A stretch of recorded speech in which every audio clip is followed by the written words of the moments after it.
Bonjour à tous, merci de nous avoir rejoints pour ce webinaire autour des solutions couleurs et fonctionnalités pour le développement durable. Donc, je suis Daphné Cucumel du service Matériotech d'Alizé Plasturgie et voilà, je vais jouer un petit peu le rôle de modératrice pendant ce webinaire. Donc, dans un premier temps, je vous rappelle simplement quelques informations pratiques. Donc, le webinaire, il va durer à peu près 40 minutes et on aura 10 minutes de questions-réponses en fin de session. Donc pour ça, je vous invite directement à nous faire part de toutes vos questions dans le chat et puis on va pouvoir les sélectionner à la fin et vous répondre en live. Donc votre micro est coupé, c'est pour ça qu'on vous demande vraiment d'interagir directement dans ce chat. La rediffusion du webinaire va être disponible sur notre site internet Alizé Plasturgie et on vous mettra également le PDF de la présentation. Je vous partagerai aussi donc une petite enquête juste après le webinaire. Donc, quand vous quittez la session, vous aurez simplement quelques questions pour nous faire part de vos avis, vos retours. Voilà, tous vos commentaires et impressions, vous pouvez les partager dans cette enquête. C'est vraiment important pour nous pour avoir un retour sur ce qu'on vous présente. Donc, n'hésitez pas à nous en faire part. Pour resituer un petit peu, Alizé Plasturgie, donc c'est un syndicat professionnel de la plasturgie, donc qui va devenir à partir de 2021 Polivia dans le cadre d'un rassemblement en fait des organisations professionnelles. Actuellement, on propose plusieurs services. Donc, on a des services juridiques, des services sur de l'accompagnement RH, avec aussi un service intelligence économique. Et puis nous, donc au sein du service Matériotech et de la plateforme de fabrication additive, on propose plutôt de l'accompagnement technique sur de l'accompagnement au choix matière, sur de l'aide à la mise au point de procédés notamment conventionnels, et de procédés aussi de fabrication additive, puisque c'est une dimension qu'on a intégrée depuis maintenant 2 ans, avec une plateforme qui est vraiment dédiée à la fabrication additive et des accompagnements spécifiques. Donc pour toutes ces problématiques qui sont affichées notamment, vous pouvez tout à fait nous solliciter. Donc voilà, n'hésitez pas à revenir vers nous. Vous aurez nos contacts en fin de présentation. Donc aujourd'hui, pour ce webinaire, je vais être accompagnée d'Edouard Adret, qui a rejoint la société Holland Color depuis maintenant 6 ans sur le poste de responsable commercial et qui va pouvoir vous parler de leurs solutions qu'ils mettent au point pour vous aider à répondre aux problématiques liées au développement durable. Donc voilà, donc je vais laisser Edouard se présenter et présenter Holland Color et puis vraiment rentrer dans le vif du sujet. Bon webinaire à tous. Bonjour à toutes et à tous. Merci de nous rejoindre pour ce Mat Day, comme l'a dit Daphné, en lien avec les solutions couleurs et fonctionnalités pour le développement durable. Alors le temps de la présentation, je vais basculer la caméra de façon à ce qu'on se concentre sur la présentation que je réactiverai par la suite. Donc rapidement, vous dire quand même un petit peu qui nous sommes. Donc, petite erreur sur le système, voilà. Holland Color est une société néerlandaise, comme son nom l'indique, qui a été créée une quarantaine d'années, avec un peu plus de 400 employés pour un chiffre d'affaires de 100 millions d'euros. Et une petite particularité, la société appartient à plus de 50% à ses employés, de façon à ce qu'on évite une opération sauvage dans la mesure où nous sommes cotés en bourse. Ça fait un petit peu partie de notre différence. Au niveau de la répartition, nous sommes présents dans 85 pays par le biais de 2000 clients, à travers un réseau aussi d'une centaine de distributeurs et agents avec des sites de production bien sûr aux Pays-Bas, le siège en Hongrie, en Indonésie, colonie hollandaise oblige, et aux États-Unis. Au niveau des marchés, nous sommes présents sur tout ce qui est building et construction. J'entends par là tout ce qui est canalisation, profilé, pipe, l'emballage, majoritairement tout ce qui est PET, polyolefine, bouteille, l'induction, silicone et étanchéité. On entend par étanchéité tout ce qui va être traitement de surface, par exemple pour les toits. Petite singularité en ce qui concerne les produits que nous proposons. Alors évidemment, aujourd'hui, je me concentre uniquement sur la partie master batch, puisque tout ce qui est pâte et liquide ne concerne pas la problématique d'aujourd'hui. Dans les produits que nous avons proposés il y a une quarantaine d'années, qui sont toujours d'actualité, nous avons un produit unique qui s'appelle l'Ulco Batch. qui, à mon sens, reflète tout à fait notre philosophie. C'est un produit qui est basé sur une cire végétale. On n'est pas du tout sur une matrice polymère, sous forme de toutes petites billes, même microgranules. Alors, différents avantages. Il a un point de fusion très bas, ce qui permet de rentrer dans une phase liquide, alors que la matrice polymère est seulement à l'étape de fusion. Le dosage est très faible et en outre, ça octroie une très bonne dispersion et distribution. Il est vrai que les Pays-Bas ont toujours eu une longue histoire au niveau de, on peut le voir au niveau de la peinture, au niveau du siècle d'or néerlandais, avec des peintres comme Vermeer et Rembrandt. Donc, c'est peut-être pas innocent si notre société s'est lancée dans la coloration, avec toujours cette logique de développer des solutions techniques sur mesure en partenariat avec nos clients. Et de ce fait, il est vrai que c'est vraiment propre aux pays nordiques, hollandais, scandinaves, de jouer un rôle dans tout ce qui est écologie et développement durable. Et au travers de nos innovations, nous proposons, alors je vous ai fait une petite liste ici, non exhaustive. Donc, je vous parlais de matrice verte, vous avez un premier exemple. Jouer sur la recyclabilité, l'économie d'énergie, ce qu'on va voir juste après. La Natural Collection, qui est un produit qui a été lancé aux États-Unis seulement, qui est une solution basée entièrement sur une solution verte. J'entends par là matrice, pigments et poudre issus du monde végétal et animal, rien à voir avec l'industrie du pétrole et du charbon. Préservation des contenus et alternatives post-traitement. Mais nous imposons aussi cette démarche. Aujourd'hui, plus de 8% des déchets sont réutilisés, 23% de sources sont issues de sources renouvelables. Et notre objectif d'ici 2 ans est d'atteindre les 150 kJ d'économie par kilo de produits finis. Voilà, on n'en est pas très loin. Une brève introduction sur Holland Color. Maintenant, rentrer directement dans le sujet. Aujourd'hui, il est vrai que la problématique du noir, parce que le noir, c'est quand même sensiblement 50 millions de tonnes d'emballage chaque année. Dans les chaînes de tri optique, tous les produits sont parfaitement distingués, sauf en ce qui concerne le noir issu de noir de carbone, puisque la longueur d'onde émise par le système n'est pas réfléchie, elle est absorbée par le noir, et donc, perte et fracas, ça part directement au rebut et n'est pas recyclé. Donc, nous avons proposé une solution que nous avons baptisée SORT, qui est un noir détectable, système de tri optique, et surtout qui n'interfère pas au niveau de la détection des métaux. Et comme vous allez pouvoir le voir dans la vidéo qui va arriver, c'est un procédé que nous avons validé conjointement avec Suez et Tomra, qui est un équipementier dans ce domaine.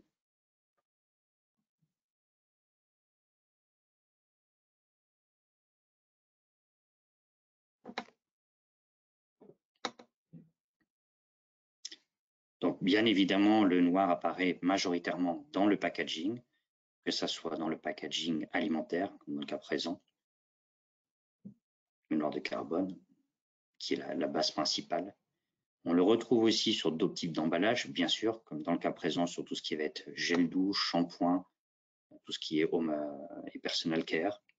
Là, on voit dans la chaîne de tri à gauche le noir issu du carbone. À droite, vous avez dû voir une bouteille colorée. Ce n'est pas une essence, c'est pour montrer qu'elle est détectée au même titre que des bouteilles qui sont naturellement détectables, qu'elles soient blanches, jaunes, rouges. On va le voir un petit peu plus loin. Voilà, vous voyez sur le tapis une bouteille blanche et une bouteille vert opalescent qui sont mélangées au noir qui est donc détecté et trié par la chaîne de tri. On est sur un équipement de chez Tomra.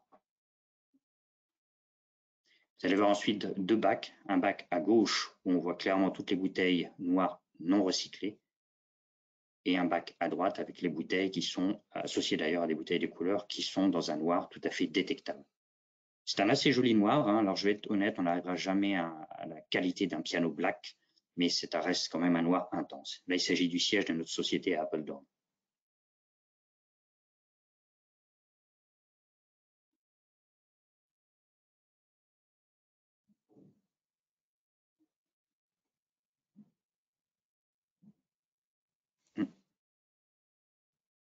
Donc au siège de Tomra, où les tests ont été effectués en parallèle au niveau des laboratoires, y compris dans la chaîne de tri au niveau de tout ce qui est détection métal.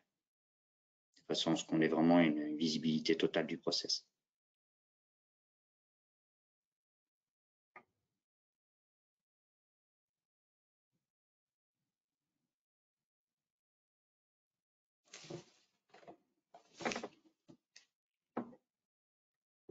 Alors, pour que vous ayez une présentation succincte et à mon sens suffisamment éloquente pour voir ce que nous sommes en mesure de vous proposer, de vous offrir.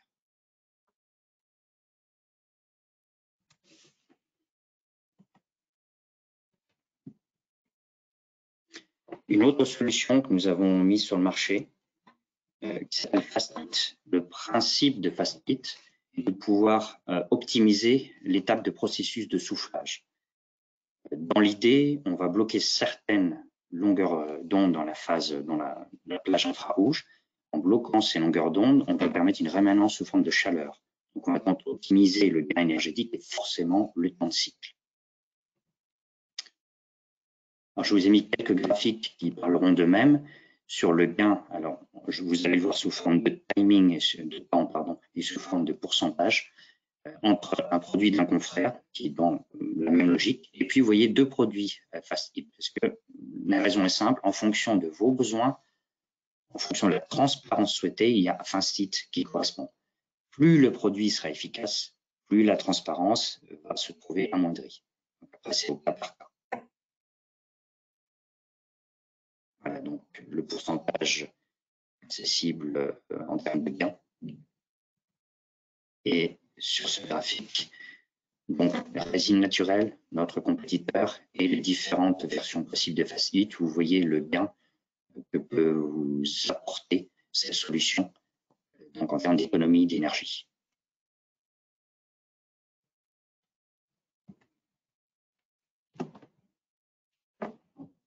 Alors, on va vous partager juste un petit sondage. Donc, je vais vous inviter directement à répondre sur votre écran. Donc, je vous le lance. Alors, voilà, c'est pour un petit peu cerner à quelle solution de marquage vous avez recours actuellement.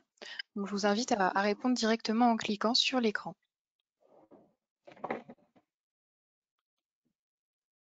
Je laisse le sondage encore quelques secondes ouvert pour que ceux qui n'ont pas encore répondu puissent le faire.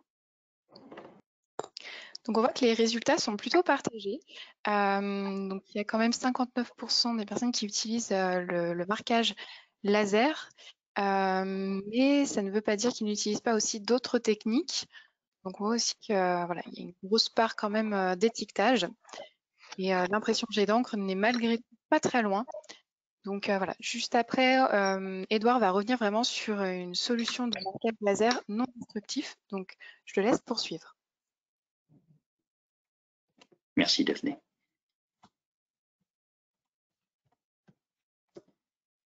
La solution suivante que nous avons baptisée Markit a été développée conjointement avec notre partenaire Videojet, représenté aujourd'hui par Stéphane Jalcel, qui prendra la parole dans 2 minutes.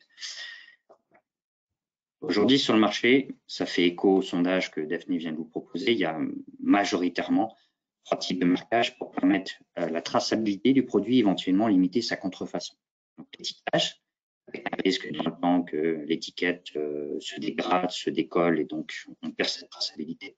L'impression jet d'encre, là on n'est pas à l'abri d'un problème de contrefaçon et la question se pose toujours, quel est le risque en termes de migration au travers du contenant vers le contenu. Et enfin le gravage laser, que je vais dire classique, où là on vient graver en profondeur, donc brûler le contenant, avec pareil potentiellement un risque, même s'il n'a pas été confirmé, un risque de migration, et surtout, pour arriver à cela, on est obligé d'ajouter une dose suffisamment conséquente d'additifs, ce qui n'est pas du tout valorisant pour le recyclage. Avec Videojet, nous avons proposé une solution qui est basée sur un laser de la série 7000 dont Stéphane vous parlera brièvement après. L'idée n'est pas de venir brûler en profondeur le matériau, mais de faire réagir le pigment à une longueur d'onde donnée. C'est cette réaction qui va permettre d'exprimer le marquage. J'insiste, non destructif, évidemment sans additif. Nous l'avons validé sur PET et RPET, polypro, polystyrène et PVC. Il est tout à fait possible, en fonction du master batch, de sa concentration et des réglages de laser, de jouer sur la taille du texte, la vitesse de marquage et les effets escomptés. Bien sûr, cela vous octroie une grande flexibilité, permanence du marquage, le food safety bien évidemment, une très haute résolution en termes de marquage et surtout une maintenance réduite. Je vais laisser maintenant Stéphane prendre le relais sur la présentation de Videojet et la vidéo qui va suivre. Merci Edouard et bonjour à tous.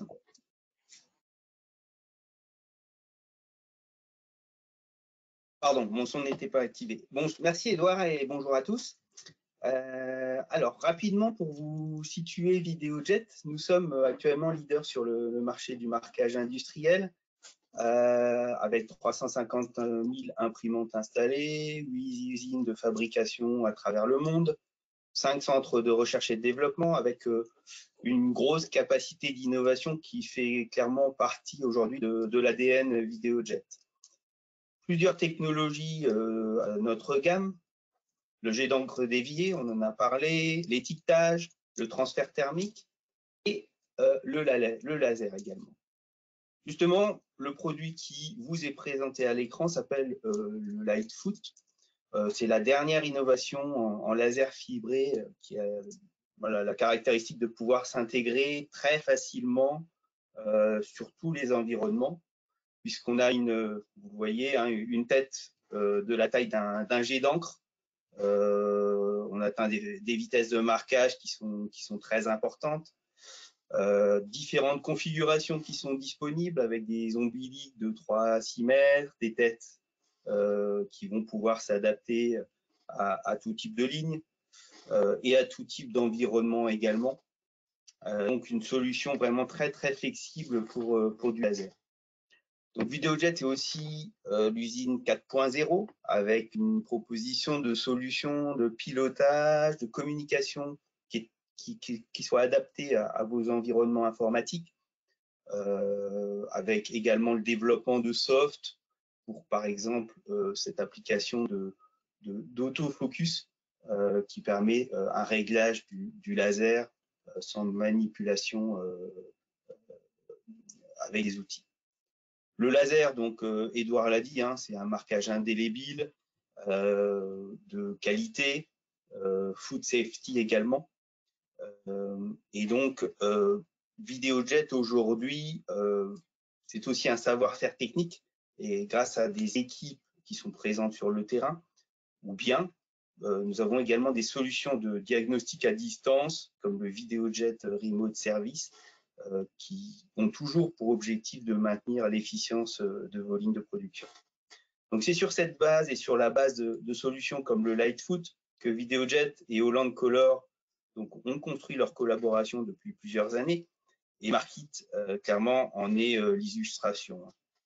Donc notre objectif est de pouvoir vous proposer des solutions qui répondent aux nouvelles tendances du marché comme les additifs, les nouveaux matériaux, le recyclage, l'environnement, etc.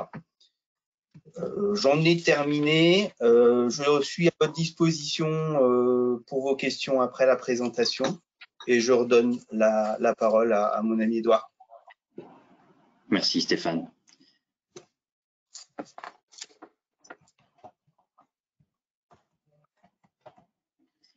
Alors, je vous ai inclus dans la présentation deux exemples que nous avons réalisés au sein d'Appledorn avec l'équipement Videojet. Alors, je vais préciser avec notre expérience qui n'est pas évidemment celle des techniciens ingénieurs de Videojet, mais comme vous pouvez le constater, les effets sont quand même assez appréciables. Alors, sur le premier, j'ai mis tout simplement un logo de chez Nestlé sur une feuille ABS, donc, sur deux surfaces, hein, noir et blanche pour comparer le contraste. Sur l'exemple suivant, il s'agit des Baby Cups de chez Nestlé sur base Polypro, où on a comparé le marquage avec la technologie d'un de nos confrères et notre marquage.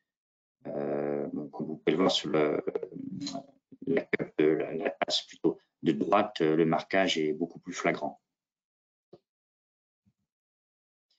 Alors, nous avons donc, comme je vous l'ai dit, testé ce procédé sur PET, RPET, polyolefine, polystyrène et ABS sur différentes couleurs. Alors, j'insiste bien, ça ne va pas ressortir brun, orangé ou ambre, bien évidemment. Mais sur les couleurs que vous voyez apparaître dans ce petit tableau récapitulatif, non exhaustif, le marquage a été rendu possible. En général, ça ressort noir ou blanc de façon plus ou moins contrastée en fonction de la couleur du client. Nous allons arriver maintenant sur le dernier sujet, un sujet qui tient aussi beaucoup à cœur à Holland Color, parce que c'est un produit qui est développé depuis plusieurs années. Il y a déjà eu différentes générations de ce produit baptisé Holcomer, où on cible majoritairement les produits laitiers.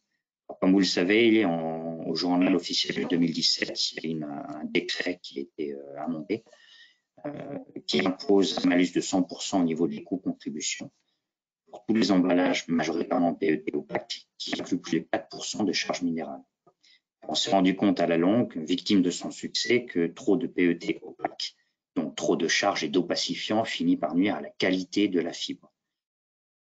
Charge à tous les producteurs de trouver des solutions pour arriver en dessous de ce 4%. Alors, gardons aussi à l'esprit qu'en parallèle, il y a une autre directive qui est en discussion à horizon 2021, octobre 2021, qui concernerait le chiffre de 1% de TiO2.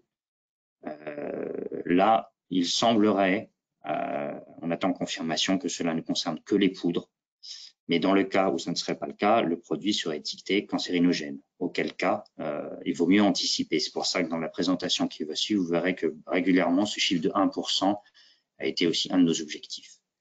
Donc, l'Holcomer est un produit qui bloque 100% des UV, donc une tranche de 200 à 400 nanomètres, et 99,5% du spectre visible, donc entre 400 et 700 nanomètres.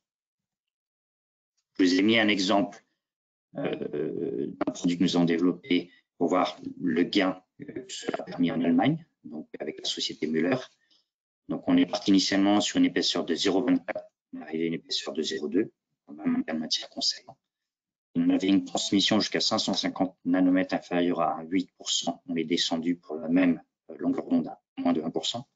On a doublé le temps de conservation de 60 à 120 jours et amélioré de façon non pas conséquente, mais tangible, les propriétés mécaniques, principalement au drop test. Donc, les solutions que nous avons développées dans cette logique, la première solution a été de travailler sur une version permettant un dosage beaucoup plus faible, en l'occurrence 40% de moins. C'est le cas de l'Holcomer Thermostretch par rapport aux versions de l'Holcomer précédentes. Pour, j'insiste, une même opacité, une même couleur, une même blancheur. Ce qui permet de ce fait d'arriver à un taux qui est inférieur au fameux 4% et d'améliorer ainsi le recyclage et limiter l'usure au niveau de l'outillage. Alors, de ce fait, on s'est aussi rendu compte qu'on optimisait la cadence en termes de soufflage. On avait un gain, on a validé ce process en partenariat avec Sidel. Donc, on aboutit à 25% de plus en termes de capacité de soufflage, diminué de 5% le nombre de rebuts, et la distribution au niveau de la couleur était vraiment améliorée, ce qui était encore un plus. Dans l'étape suivante, je me concentre sur le Safe White, qui est un des produits que nous lançons commercialement donc au tout début d'année 2021. La logique ici de jouer sur un blanc qui respecte les fameux 4% de charge minérale, mais surtout inférieur à 1%. Attention, on est ici sur un marché monocouche dédié à tout ce qui est home et personal care. Sous-entendu, la résistance lumière n'est pas aussi prononcée que sur les produits de type dairy, tout ce qui est produit lait UHT. Voilà. Donc, on a atteint cet objectif où on est en dessous des 1% de TiO2. Donc, forcément, on améliore la recyclabilité et on évite cette fameuse potentielle classification en tant que substance dangereuse.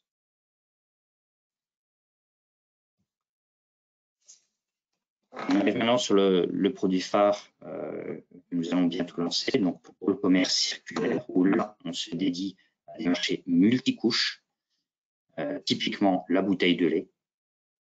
Donc, on a une capacité à bloquer on a une transmission lumineuse à moins de 0,1%. Comme vous pouvez voir sur le graphique ici présent, on a dû considérablement augmenter, sinon évidemment on ne verra pas grand-chose. Le taux TiO2 inférieur à 1%, taux de charge minérale inférieur à 4% pour une préforme classique de 24 grammes, donc une bouteille de 1 litre. Donc là, on est sur du tricouche, blanc, noir, blanc. Alors, d'aucuns pourraient me poser la question, j'anticipe, pourquoi pas faire juste noir, blanc? Tout simplement, la couche de noir au milieu est une couche relativement mince qui permet juste l'opacité, mais suffisamment mince pour qu'elle se fige au contact du bloc moule. Donc, l'écoulement ne serait pas optimum. Donc, on a besoin d'accompagner ce noir avec une couche blanche en parallèle de façon à ce que cerné par ces deux couches de chaleur, cette gaine de chaleur, le noir s'écoule parfaitement.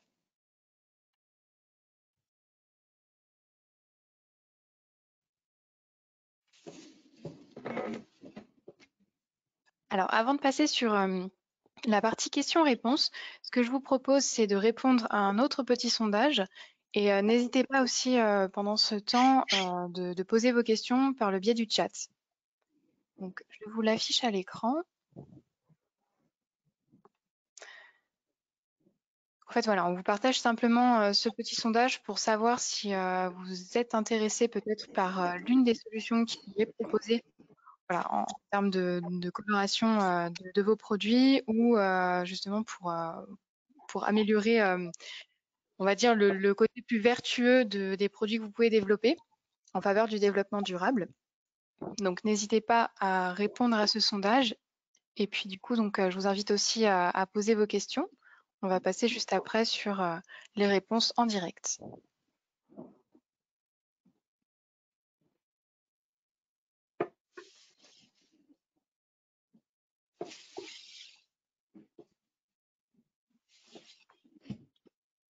Alors, je vais bientôt clôturer le sondage. Donc, j'invite tous ceux qui n'ont pas encore répondu à répondre dans les quelques secondes où je le laisse encore.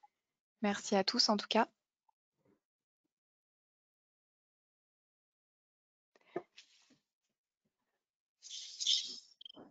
Alors, merci beaucoup pour vos réponses. Donc, je partage juste pour vous faire un petit retour en direct. Donc, on va dire que la solution qui intéresse le plus aujourd'hui, c'est plutôt pour le noir recyclable. Donc, c'est vrai que c'est un enjeu qui est vraiment fort. Donc, ça ne donne qu'à moitié. Mais voilà, en espérant que ça a pu vous apporter certaines réponses en tout cas. Donc, je vais revenir sur la présentation. Alors, avant de passer aux questions, je vous rappelle juste donc, que la rediffusion sera bien disponible sur notre site internet et que vous pouvez tout à fait nous partager vos avis par l'enquête. Donc, c'est simplement 4 ou 5 petites questions qui vous sont juste quand vous quittez le webinaire. Donc, n'hésitez pas à répondre. Et puis, donc, on aura un prochain webinaire, mais sur une toute autre thématique. Donc, si vous êtes intéressé par la fabrication additive, n'hésitez pas aussi à aller voir le programme de ce webinaire. Je passe sur les questions. Alors, j'ai une première question. Donc, justement, par rapport à la solution SORT, est-ce que cette alternative peut être utilisée avec du PE? Étant donné que nous l'avons validé sur du polypropylène, je ne vois a priori, et même des styréniques, je ne vois aucun, comment dirais-je, aucun obstacle, désolé, chercher le mot, aucun obstacle à ce que cela soit utilisé sur un autre polyolefine. Donc concrètement, oui, c'est possible. Ok, bonne nouvelle. Alors, j'ai une autre question donc, plutôt sur le recyclage chimique. Si tu peux répondre, Edouard, également. Quel est l'avancement du recyclage chimique pour le PET coloré? Alors, c'est pas directement notre métier, mais ça fait partie des choses, bien évidemment, que, comme j'imagine la personne qui a posé la question, des choses qu'on aborde. Alors, il y a différentes choses qui ont été abordées, notamment par une société pas loin de Lyon, par une matériauthèque qui s'appelle Carbios, avec laquelle nous sommes en contact. Cette société, en fin de compte, utilise un principe enzymatique pour permettre une dépolymérisation totale du PET et arriver en l'espace de, je crois, 16 heures sur un taux de fractionnement où on récupère 99,5% du monomère initial. Ce qui veut dire que ça peut être complètement réinjecté dans la chaîne de production en bottle to bottle. Ça, c'est une première voie.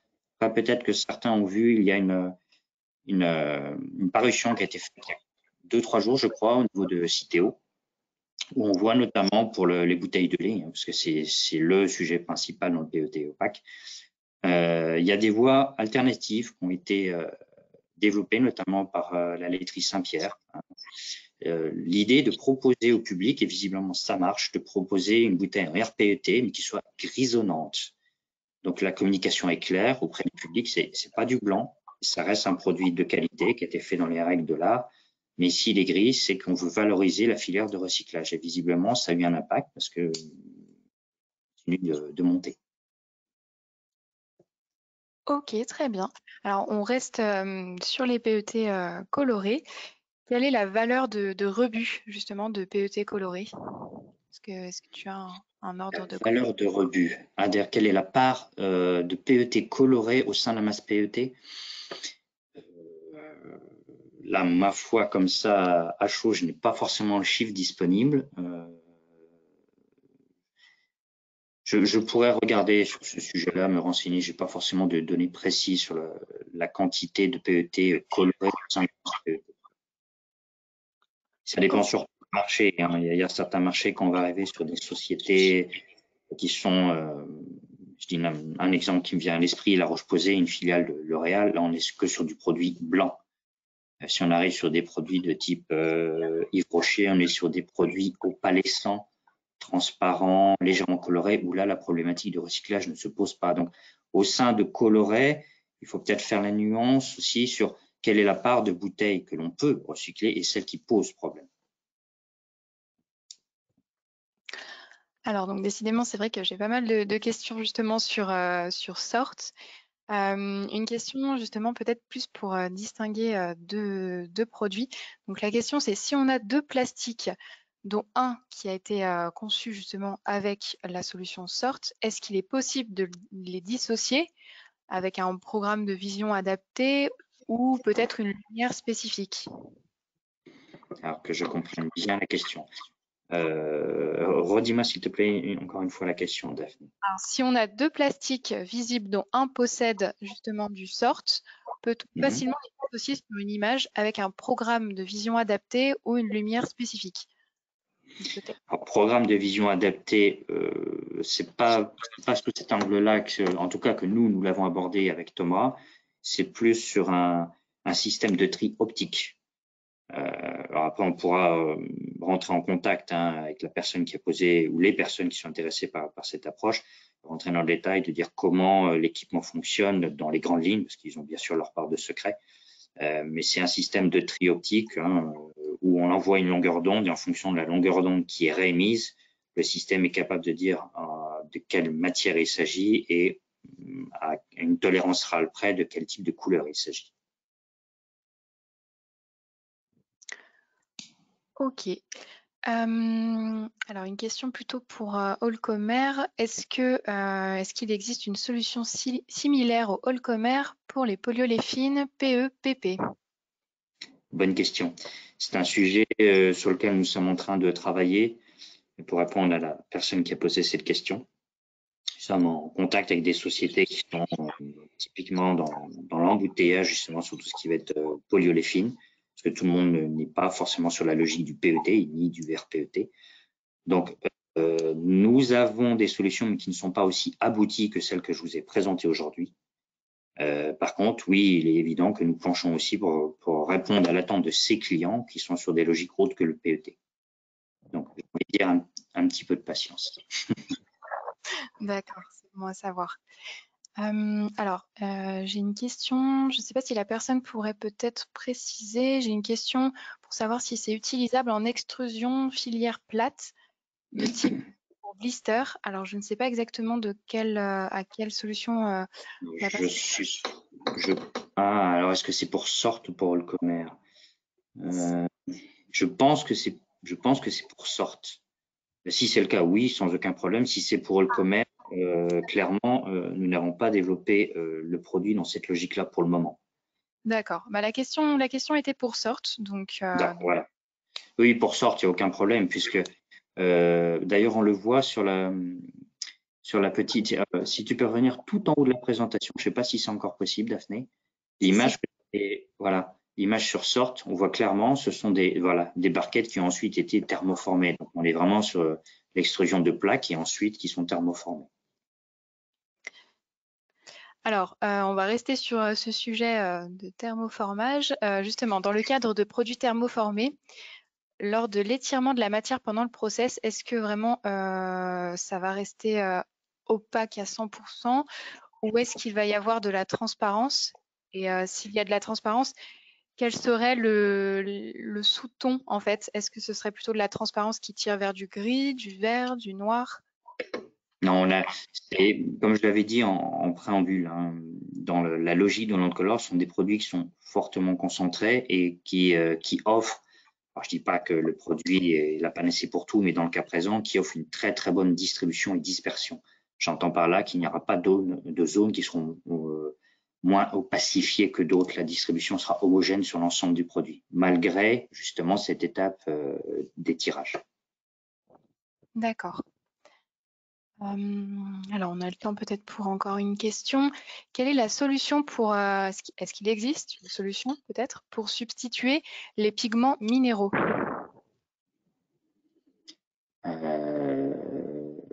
Alors, je suppose qu'on parle de l'Holcomer. Je pense que ça doit être lié à Holcomer. Substituer complètement le pigment minéral, ça semble compliqué. Parce que dans le cas présent, le pigment principal qui est mis en cause, c'est le dioxyde de titane. Alors, ça consisterait à dire qu'on va faire du blanc sans le dioxyde de titane. Or, le dioxyde de titane, comme tout le monde le sait, est un produit omniprésent, notamment, vous le retrouvez par exemple dans les crèmes solaires. Donc, si on pousse le vis, ça veut dire qu'il faut enlever le dioxyde de titane sur tout ce qui va être blanc sous forme de pâte, de crème, de packaging. Ça semble mission impossible. Le réduire, chose qu'on a faite, oui. L'éliminer complètement, non. Très bien. Dernière question concernant SORT. Est-ce qu'il est prévu de tester SORT selon la procédure de test du COTREP? Pour un avis technique. C'est une très bonne question. Alors, j'encourage cette personne qui m'a posé la question à reprendre contact avec moi pour qu'on développe ensemble ce sujet. Mais dans le principe, j'ai envie de dire un grand oui pour qu'on puisse justement pousser, mettre en avant cette solution. Donc, c'est pas une façon pour moi de botter en touche, c'est juste une façon de dire on va le faire ensemble. Voilà. Très bien. Non, mais ça fait parfaitement le lien avec une dernière question que j'ai eue également pour savoir si c'était possible d'avoir les coordonnées. Donc oui, en effet, les coordonnées, vous les retrouvez ici et vous les retrouverez évidemment sur la page du replay qui sera postée sur notre site Alizé Plasturgie et vous aurez vraiment accès à la présentation PDF. Donc, n'hésitez pas, vous avez les coordonnées d'Edouard qui a fait la présentation et qui représente Holland Color. Et puis, on vous a mis également les coordonnées de Stéphane Jaxel de la société VideoJet que vous avez vu tout à l'heure, enfin que vous avez entendu tout à l'heure par rapport à la solution Markit. Donc, n'hésitez pas à revenir directement vers eux. Et puis, voilà, j'espère en tout cas que ce webinaire a été enrichissant pour vous. N'hésitez pas si vous avez d'autres questions et puis voilà, à nous les faire passer soit par le biais de l'enquête, soit directement par mail. Je vous remercie en tout cas pour votre participation et puis alors merci à Edouard et merci à Stéphane pour cette présentation. Merci beaucoup Daphné, merci Stéphane. À bientôt. Je vous souhaite une bonne journée. Merci, au revoir. Merci, au revoir.